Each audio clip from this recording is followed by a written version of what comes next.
Hello friends, কেমন আছো সবাই? আজকে আমি তোমাদের দেখাবো একটি মারাঠি রেসিপি, ওয়াঙ্গিচি ভাজি। ঠিক আছে, মানে বেগুনের একটা সবজি। তো এটা হচ্ছে মারাঠির, এটা খুব রান্না করে, মারাঠির একটা স্পেশাল মশলা আছে সেটা দিয়ে। তো চলো শুরু করা যাক। এখানে আমি কতগুলো লাল বেগুন নিয়ে নিয়েছি। এটা ছোট বেগুন, সাদা বেগুন দিলে বেশি ভালো হয়, তো লাল বেগুনটা দিয়েও চলে। তো একটা বেগুনকে এরকম 4 টুকরো করে কেটে নিয়েছি। এখানে ওই মুখটাকে রেখে দিয়েছি, দেখতে সুন্দর লাগে তাই। এখানে সবাই এইভাবেই সবজি কাটে। তো এখানে কেটে আমি একটু হলুদ জলের মধ্যে এগুলোকে ভিজিয়ে রাখলাম যাতে কালো না হয়ে যায়। এবার একটা কড়াইতে তেল দিয়ে তার মধ্যে জিরে ফোড়ন দিয়ে দেবো।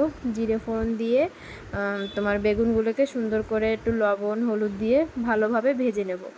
তো এখানে স্পেশাল হচ্ছে মারাঠি মশলাটা। এখানে প্রত্যেক বছর, এক বছরে একবারই এরা এই মশলাটাকে বানিয়ে সারা বছরের জন্য রেখে দেয়। আর সমস্ত রকম রান্নার মধ্যে এই মারাঠি মশলাটা এরা ইউজ করে, মানে এটাকে শায়েদ চাটনি মশলা বলে, আমার ঠিক মনে নেই নামটা।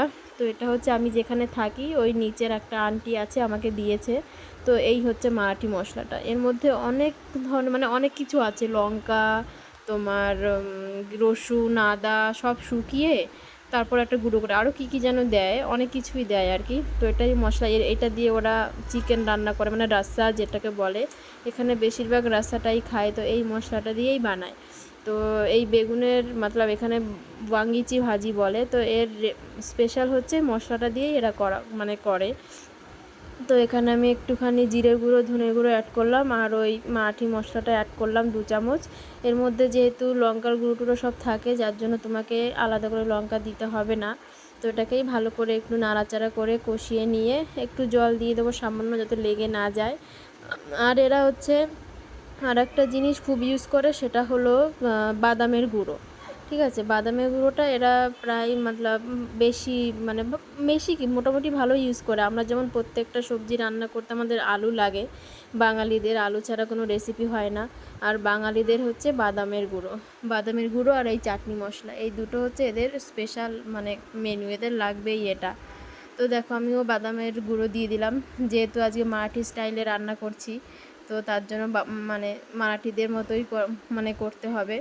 তো এটা বাদামের গুঁড়োটা দিয়ে একটু কষিয়ে সামান্য পরিমাণে একটু জল দিয়ে দেব, মানে যতটা লাগবে ঠিক ততটা জল দিয়ে এটাকে ঢেকে দেব 5 মিনিট 10 মিনিটের জন্য, কারণ বেগুন হতে তো বেশি সময় লাগে না।